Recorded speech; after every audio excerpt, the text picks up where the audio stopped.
Hey guys, it's your average middle-aged American back again with another reaction video. This one comes from Alana, Adventures in Naps, and she says, I wish these 9 American things existed in Britain.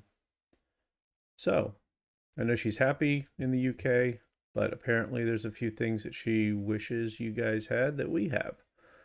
So let's see what's going on with this video. I have not seen it, so we can watch it together, learn together.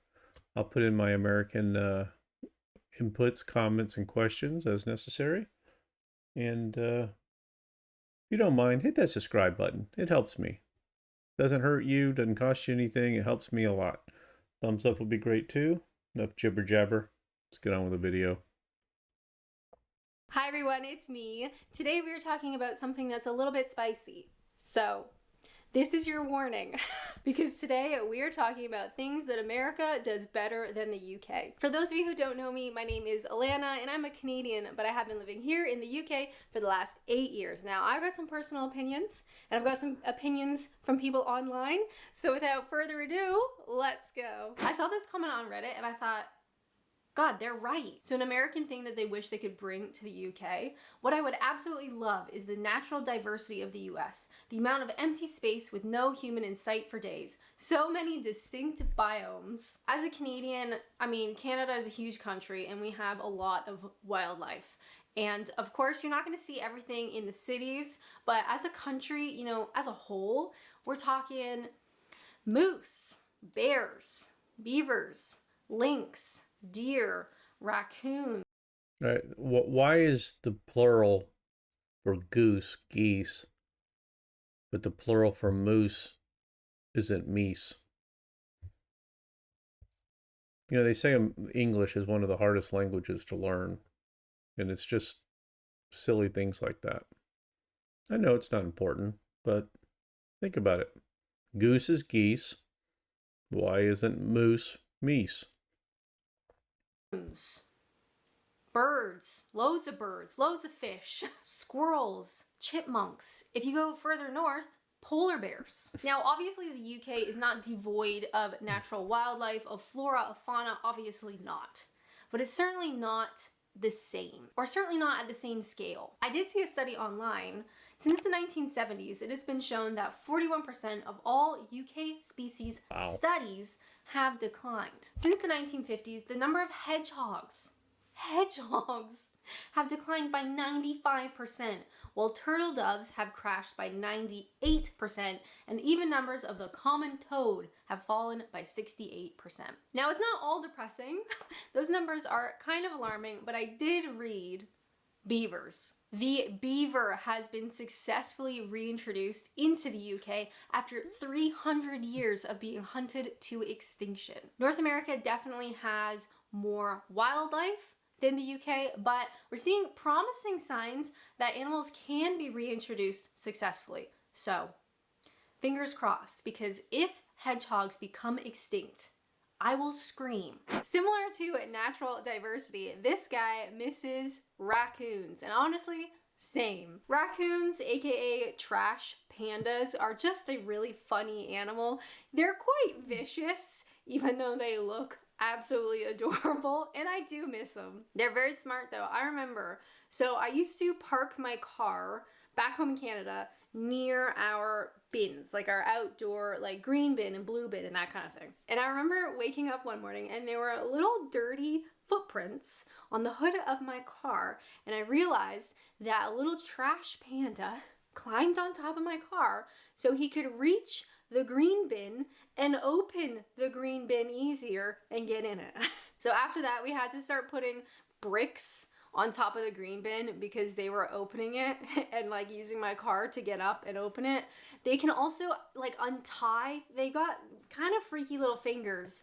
They're very smart. And to be fair, I do miss a raccoon. I feel like Brits are missing out on the drama and the chaos that raccoons bring. Now, what's one thing?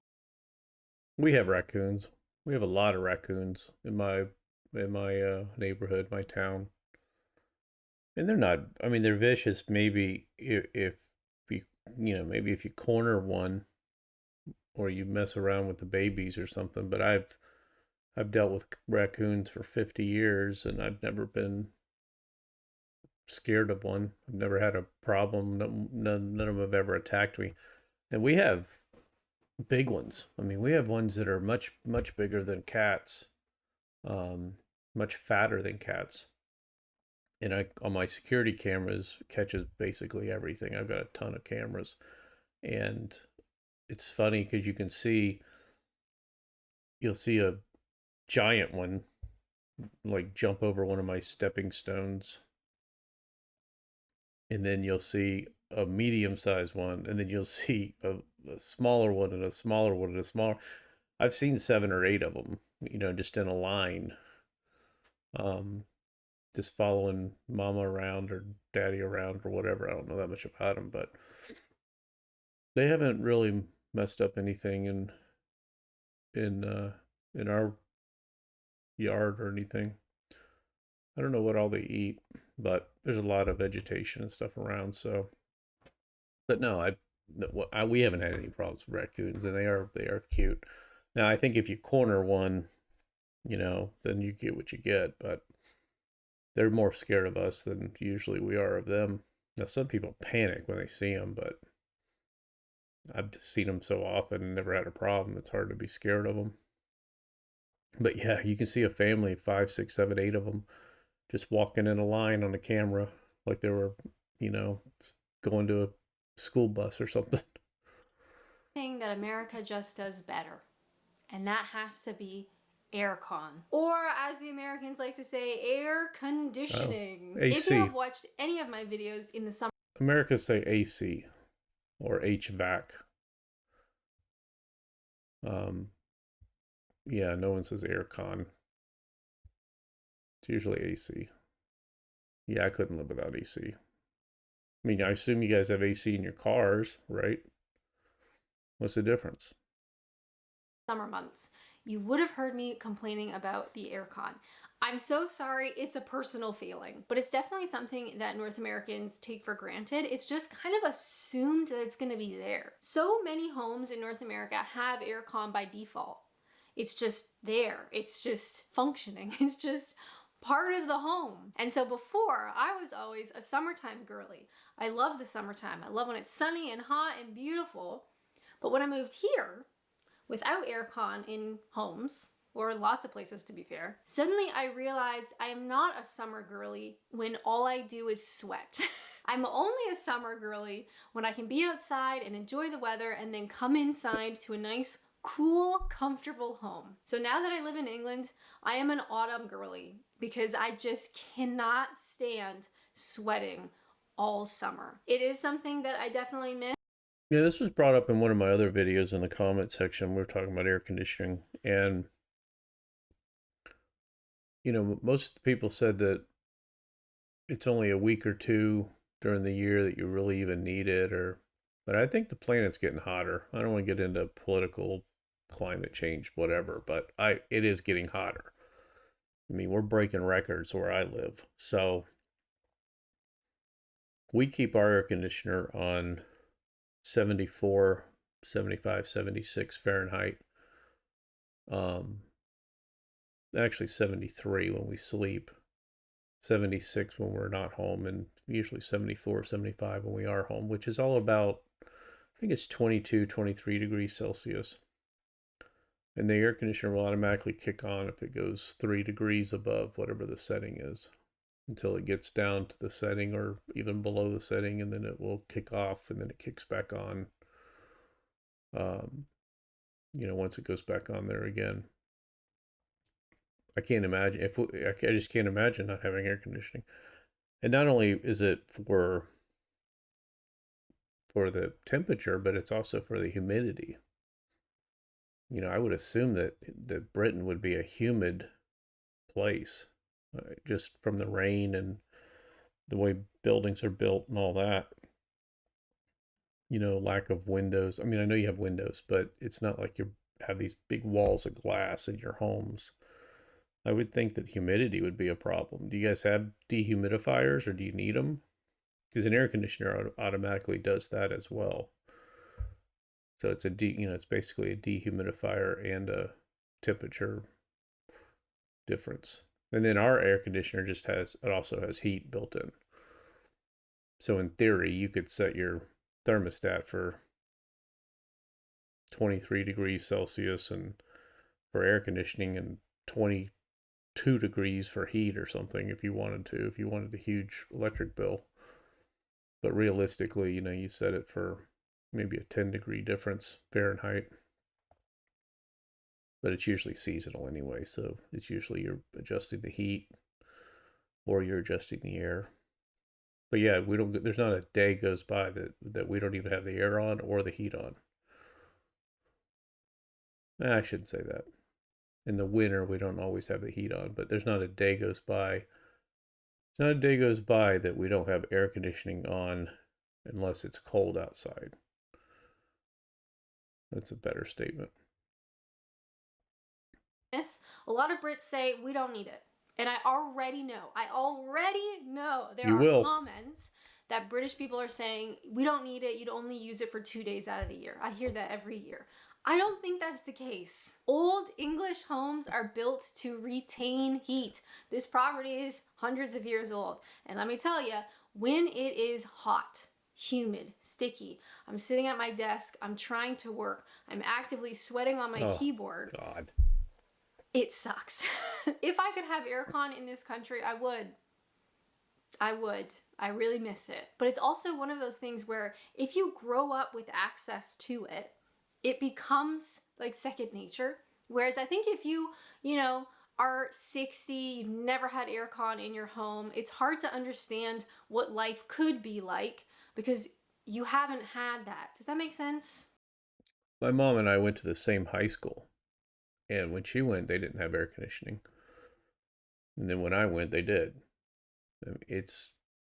There's nothing worse than sweating while you're doing something that you shouldn't be sweating. Like, I don't mind doing yard work and getting hot and sweaty and jumping in the pool and all that. I don't mind that. But if I'm doing paperwork or, watching TV or anything that you don't associate with sweating, I don't want to be sweating.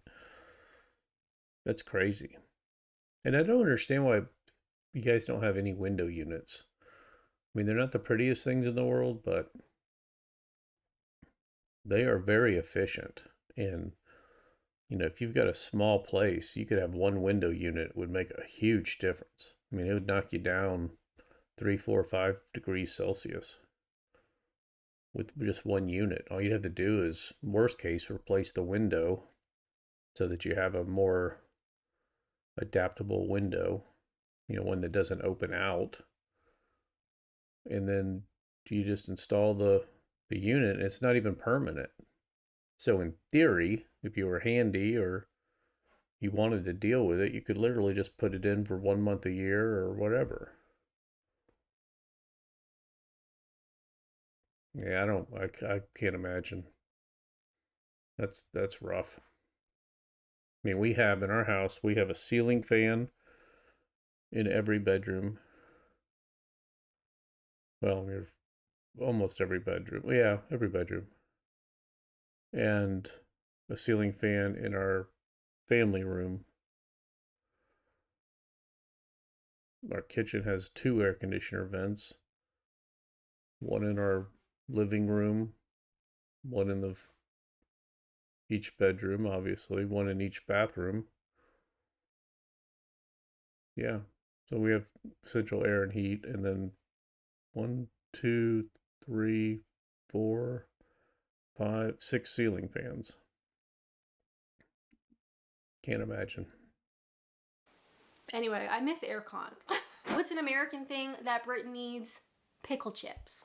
Yes, we are talking about pickle chips. The plight of the pickle chip. In Canada specifically, dill pickle chips are super popular. To be honest, they weren't my go-to chip. Like, I wasn't buying dill pickle. I'm much more of like a salt and vinegar lady. But moving here and not having them, suddenly I realized, wow, I could really go.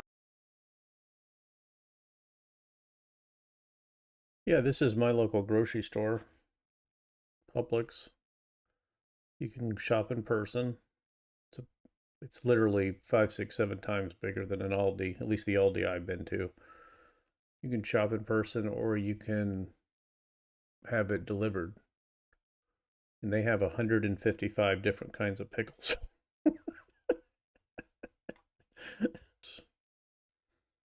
Kosher dill spears, you name it, they got it. If you want some kind of pickle, it's odd that you guys don't have any. Here's kosher dill pickle chips. Excuse me.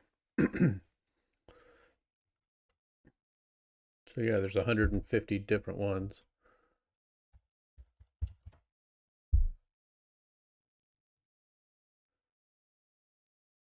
$52. We got pickle potato chips, chips, the wicked pickle chips, Wahlburger. That's I think Donnie Wahlburger. Munchies, fried pickle chips. If you haven't had those, you got to try that. Goes for a dill pickle chip right about now. Do keep an eye out for them though, because There you sometimes go. they pop up in weird convenience stores, like an imported American chip, and you're suddenly like, oh my god, dill pickle. If you see them, try them. Personally, if we are talking about chips that the UK needs, we have to talk about all dressed. These were very specific to Canada, but they have made their way down south into the US. All dressed chips, in my humble opinion, are the best crisp flavor. I will die on this hill. I have made it my personal duty to try as many British crisps as humanly. Now you may be wondering, Alana, what is this all dressed that you speak of? What does it taste like? And I honestly couldn't tell you.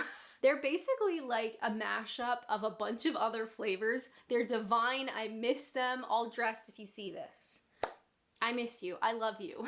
Now, one British person said something that America does better, and I wish they had it in the UK, was a porch with a swing, which, adorable. I don't think I've ever seen a home here in the UK with a big porch and a big swing. Leave a comment down below if that exists. Saying that though, I think the main point, the overarching point for this is that homes here in the UK are just so much smaller. Where you have more land in America, you can have a bigger house, and they typically do. You can have a big porch with a big swing and just hang out. It doesn't matter. I do remember though having a friend who had a big swing on the porch, and in the summertime, summer nights, and it was really nice outside, and we'd sit out there and you'd be on the swing, and maybe you'd be having snacks and listening to music, and it was just like a really nice cozy spot. But I can't say that I've ever seen that here in the UK. Something that America does better: insect screens. Now this drives me crazy, and actually it drives my British partner insane. I visited my brother in Colorado when he was doing a postdoc, and the sliding patio doors had insect screen doors, so you could get ventilation and not have to appreciate the local biodiversity up close. Blew my mind. On a hot British day, we'll get flies, wasps, gnats, bumblebees, and every other buzzy guy joining us indoors because we have opened a window. I want these screens on every opening window yesterday. Now this one is kind of funny because at first I loved that British homes typically don't have screens on the windows. I had never seen that before. Back in North America, every window opening, even if it opens just a crack, like there will be a screen in there. And so moving here, and I had these beautiful big windows, and I could open them and there was nothing there. You could just see through like an unobstructed view. It was awesome. And then the flies came, and the bumblebees, and the mosquitoes, and all sorts of creatures.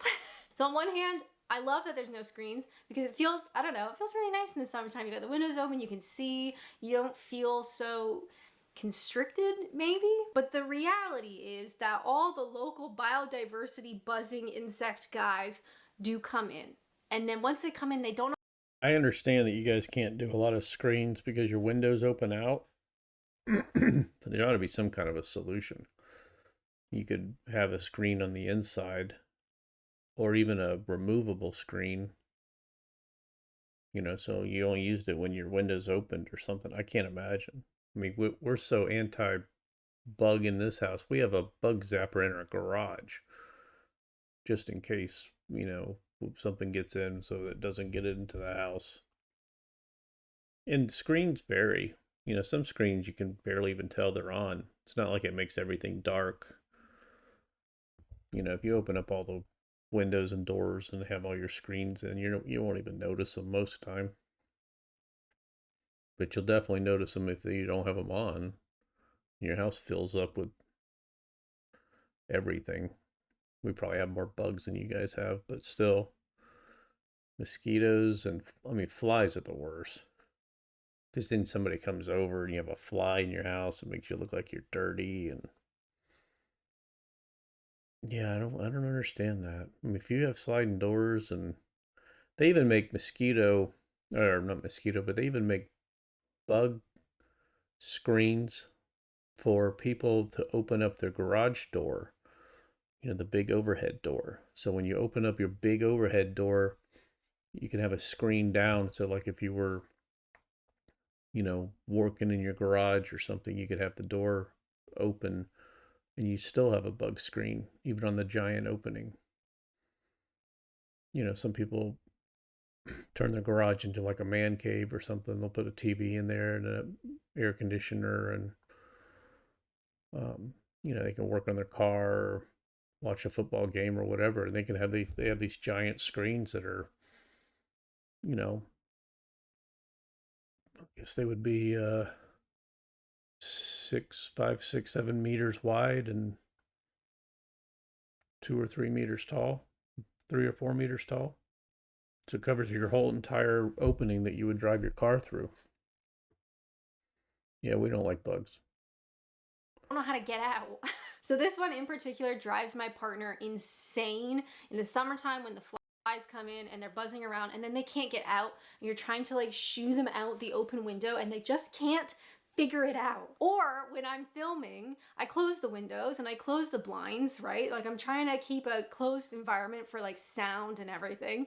And then suddenly I realize there's a big fat fly stuck in the room with me, and I'm trying to get him out so I can film and you don't see this big buzzing fly in the video. But yeah, I had never seen a window without a screen until I moved to the UK. The more you know. Has anybody just replaced their windows with North American style windows and put a window air conditioner in and put screens on their windows and that kind of thing? I'm assuming you guys replace your windows. Do you just replace them with the same thing that you already had? Do you guys have double pane, triple pane windows where they're filled up with gas, like argon gas? I think it's argon. We just replaced all our windows in our house. It's not cheap for sure, but they're double pane, and then bedroom is triple pane. So it has literally 3 layers of glass and then gas in between them. And the idea is that it knocks out the sound deadening, and um, it keeps the heat out when it's hot outside and keeps the cold out when it's cold outside. I'm just curious if you guys have that, or are you still just back, doing single pane windows? And when you replace them, is it nobody's really thought about just replacing them with North American style windows? You can get them in all different colors and everything. You can match them just as easily. And then you could throw a window unit in there and put some screens on your windows and that kind of thing. You're hot and you have bugs and you're trying to do paperwork. That's just got to be terrible. Now, one thing that America does better than the UK, and this one comes up often, has to do with roads. Towns and cities with decent road networks. Wider roads too. Some of our tiny roads and car parks are just not appropriate for modern size vehicles. Now, I definitely agree with this one. I don't have a car currently. I sold it back in 2020, but when I did have a car and when I was driving, it is not the most convenient thing ever. I love the UK for its quirkiness, for its history, for its culture, for its uniqueness, right? But with that means that some things are just not as convenient, and roads parking spots or like car parks in general, it definitely suffers here. If you've ever been to North America or you ever go, you will notice, it's quite obvious that the roads are so much wider, just the lanes on the roads. You know, here in the UK, when you're on a road that's technically two ways, but it's only wide enough for one car. I feel like I come across that all the time here. I've never seen that in North America. The roads are built for vehicles. Parking lots are built for vehicles. If you go to a store, it will have a large enough parking lot. It's just bigger, right? Everything's bigger in America, and roads and car parks are no exception. Now, something that America does better than... Now, in the defense of the UK, obviously, America has a lot more land and was a lot less developed, you know, over the last couple 100 years. So I understand why you guys have tiny roads and no parking and all that. I have my car, my daily driver is a Chevy Suburban, which is one of the largest vehicles on the planet. I can't even imagine trying to drive in an area that has a, you know, small road or no parking or anything. It'd just be a logistical nightmare. in the UK. We've kind of talked about this in a roundabout way, and that's really convenience. Roads are the right size for modern cars. Parking lots are big enough for the amount of people expected to visit that store. Do you need something late at night? Places are open. Most homes are larger, and so you have space for certain conveniences like a laundry room with a big washing machine and a big dryer. So you don't have wet clothes hanging around your house on clothing racks or on various radiators. You've got screens. All right, this is a serious question. We have a washer and a dryer. Actually, it's kind of weird. We have a front loading washer and a front loading dryer, and they're both on pedestals. But instead of buying pedestals, I bought pedestal washers. So technically, we have 3 washing machines and a dryer. It's hard to explain, but basically, the pedestal is its own little washing machine, also. So if you have delicates or something like that, you can do that at the same time that you're washing other clothes in the other normal size washing machine. But my point is, we dry everything. And like if I have shop towels or something that I've washed and I leave them out, you know, to dry or something, they're like crispy.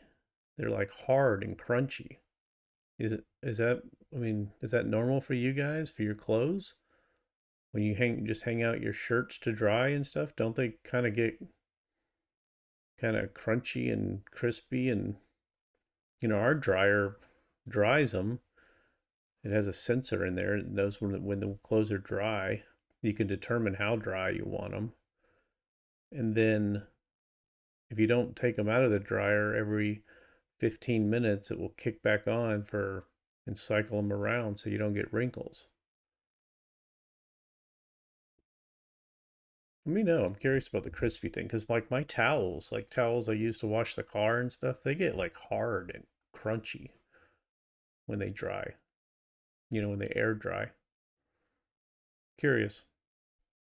On your windows to keep out all the bugs. I find a lot of Canada in the US is purpose built. Things are built for a very specific modern reason. And with that comes a lot of convenience. Whereas here in the UK, I think a lot of things are reused. And by that, I mean you could have a grocery store in a building that's 500 years old. That building was not built to house a modern grocery store. It does not have a parking lot that will fit the amount of people that use said grocery store. Maybe it's down like a really small winding road that is not built for the amount of traffic that it actually sees in modern times. So for me, my... No, you guys, I mean, you're building standards. I get it that you're so much older than us and you have, you know, all this history and charm and all that. Do your laws dictate that a builder can't go in and buy that 500-year-old building and 4 or 5 buildings around it and just bulldoze it all and make a, a decent sized parking lot and a 2 or 3 story, store? Are your laws kind of driven at keeping it old looking, or are they allowed to, bulldoze and then build something that would blend in with the neighborhood, or are you just not allowed to demolish anything that is structurally sound? Let me know, because I am curious about if they're even trying to solve issues of convenience and that kind of thing, or if it's more about this is the way we are and we're going to stay that way. So you have to deal with adapting to it opposed to it adapting to the needs of the modern people. Very curious. We have kind of both in our world. There's certain areas that you can bulldoze, like in my neighborhood. There's some pretty expensive property not too far from me on lakes, and it is very common to buy, a piece of property with a house on it and another piece of property with a house on it, another piece of property with a house on it that are all next to each other, and just bulldoze all 3 of them and build a larger home, brand new home. But the architectural review board has to approve what it looks like. So it's kind of a mixed bag there. The and we're talking about multi-million dollar homes. So, but it is very common to buy, you know, my house, my property's worth more than my house is worth. So if somebody ever bought my house, they would just probably bulldoze it and build a new house on the property. That doesn't happen in England or the UK very often? Let me know. My unprofessional opinion, just from experience, I think a lot of it comes down to convenience versus character. You get so much character and quirkiness and history and uniqueness here in the UK, but with that, you do sacrifice some convenience that you would see in North America. So it's kind of like, are you willing or are you not? Are you willing to sacrifice some convenience for the sake of character? Right. Or are you Yes. not? One thing that I do think is done better in America is optimism. Now, I love the Brits. I love the UK. I've been fighting to live here for the last 8 years. And I know some people will watch this video and they won't know who I am and they'll think, wow, what an entitled brat. Why don't you go back to where you came from? I get it. But I know in my heart, I love the Brits. I love this place. I love the really dark, sort of self-deprecating British humor. I love that. But sometimes it feels very much like a downer. I feel like Americans know how to do optimism and do it really well. I feel like Americans have a real sense about change, about making things happen, about optimism, about getting after, about getting things done. Like a real sense of energy around that kind of stuff. Whereas here, I feel Brits Yeah, I think that's kind of a common theme. And it's not about comedy. I think the comedy reflects the culture. I don't think the culture reflects the comedy. And I think that is driven by your entire infrastructure as far as your day-to-day life. In America, there's a lot of things, land of the free, the land of opportunity, that kind of thing. And it is true. It is true. We can argue freedoms till we're blue in the face. We have as many as you have, and arguably more. But it's not like you're not free. Of course you're free. We are one of the freest countries in the world, and so are you.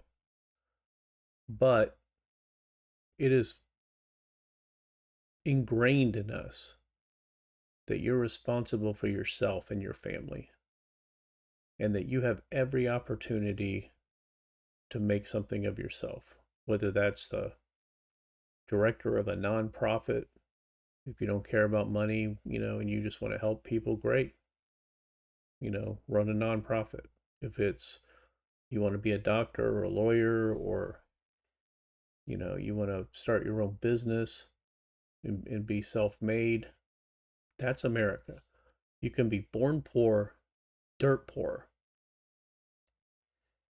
and have a nice house and a nice car and a nice family by the time you're 30, 35 years old, just by working hard, working smart, being flexible, moving to a city with more opportunity, these kind of things. And I think in Britain, and a lot of this comes from the discussions and the research that I've had on your income tax and on your medical care, your NHS.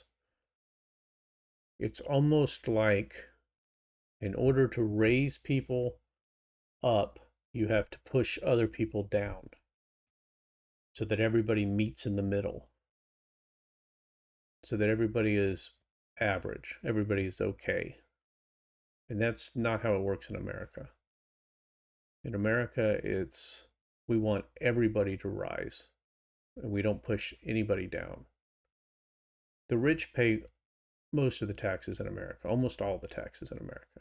So it's not a matter of the poor not getting what they need or the middle class not getting what they need. No, the rich pay almost all the taxes. You can look at the numbers, it's staggering. It's like the top 10% pays almost 70% of the taxes. So